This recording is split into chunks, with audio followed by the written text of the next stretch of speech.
Are y'all ready for the most explosive, big brain hot take ever uttered on this godforsaken channel? Yalla, find something to grab onto, cause I'm about to blow you away. Dark Souls is a good game. Bish bash bosh, plin plin plon. Yeah, okay, maybe that's not the fresh perspective a lot of you come to this channel for, but I bring that up because the rest of the gaming industry sure seems to agree with me. There are enough Dark Souls knockoffs and wannabes to choke the bed of chaos, lol. Ever since the big C hit, I found myself returning quite a bit to this genre, I guess we can call it. Steam uses the term Souls-like, so what's good enough for the giant corporation is good enough for me. Anyway, within the past couple of weeks, I played 3 Souls-likes almost back to back. And I found myself thinking as I was playing Code Vein, you know, this game is kinda mediocre in a lot of ways, and the story and characters make me want to lobotomize myself in embarrassment, so why am I still playing this? I thought about it for a while, and I think I figured out why. In the stress-ridden times that we found ourselves in, I've subconsciously started using hard games as a way to de-stress, so much so that I was mentally overlooking a lot of problems with Code Vein. Now, I'm sure that sounds like a bunch of gibberish to a lot of people. Like, what do you mean you use hard games to de-stress? How many times have we seen people smash their $60 controllers on stream while playing a ball-bustingly difficult game?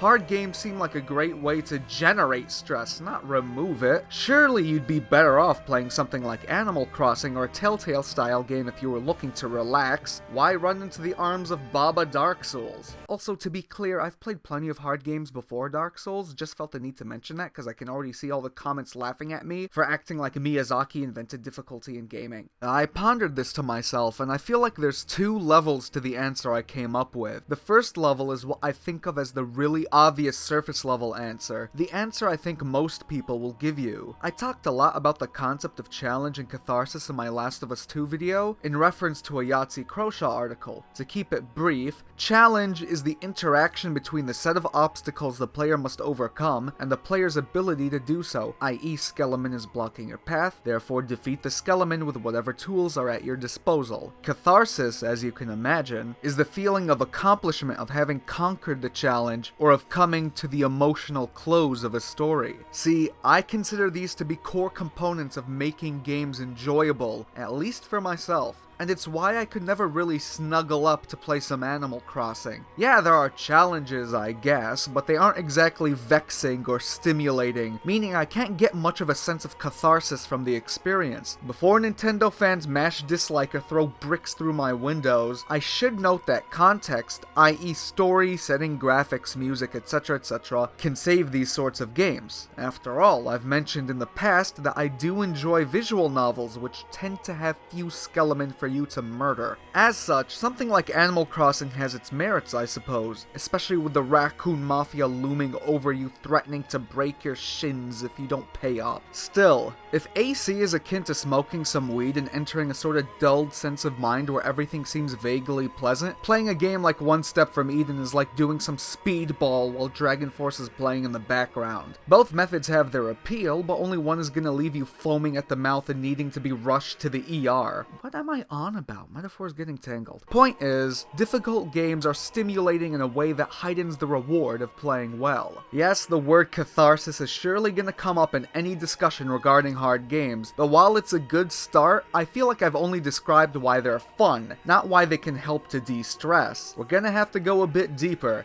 And if you'll allow me to, let me take a sort of existentialist bent. Yeah, seriously. In a game like Dark Souls, even when you're getting your shit pushed in by a boss and are ready to destroy all your expensive gaming shit, there's a calming voice in the back of your mind telling you that the boss can obviously be beaten, else this game would have a 0 on Metacritic, yeah? It's just a matter of understanding some fundamental mechanics of the game, that's all. Beyond that, getting good at a hard game can seem like an insurmountable task at sometimes, especially when you're on your 300th attempt at a level in Hotline Miami, and the enemies haven't been polite enough to drop their weapons and let you curb stomp them. But assuming you're giving it your all, everything will eventually click, and you're going to enter a zen state where you clear the level without even needing to stop for air. Yeah, it can take a while before you finally come to grips with the gameplay, but in the grand scheme of life, it doesn't take that long, you know? With just a bit of time and patience, you'll conquer the game and look back at your experience with smug satisfaction. Now, this may all sound fairly obvious, but the reason I want to lay it out is because when you think about it, everything I just said is quite unlike the real world. Yes, the true thesis of this video is that Dark Souls is life,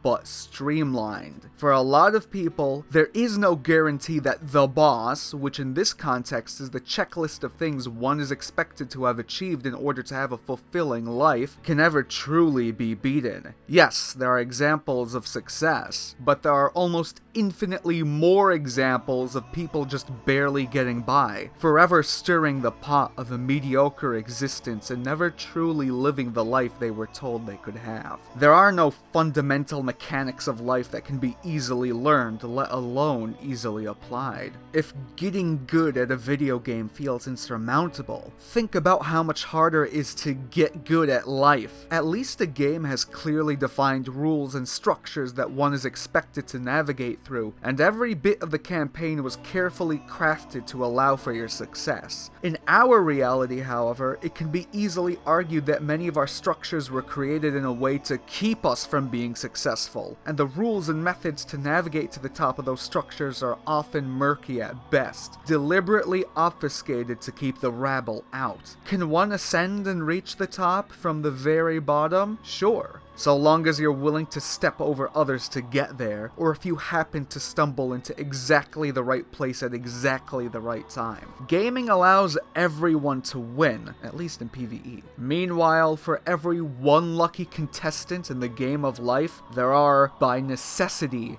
1,000 losers. And perhaps the most fundamental difference between gaming and life is the ease with which one can assign the blame. One of the most common coping methods, after all, is to saddle someone or something else with blame for our failings. Who is at fault for your inability to reach your full potential? Is it really yourself? Is it your parents, your teachers, your politicians? Or is it something far bigger than that? A cosmic force that tosses you about while barely registering your existence. Is the destiny of mankind controlled by some transcendental entity or law? Is it like the hand of God hovering above?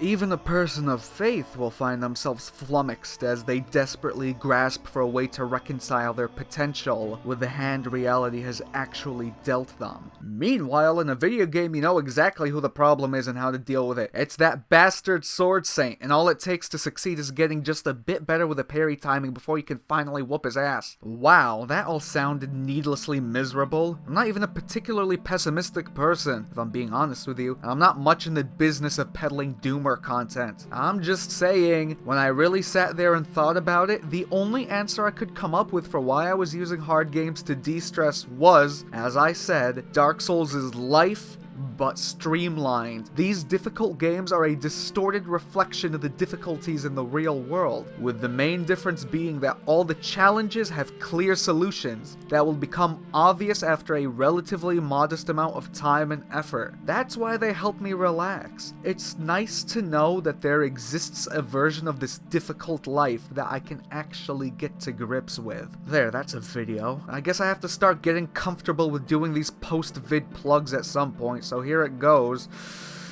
Please like, comment, and subscribe. Follow my Twitter in the description. Share this video to your OnlyFans or whatever you use, and yeah, thank you.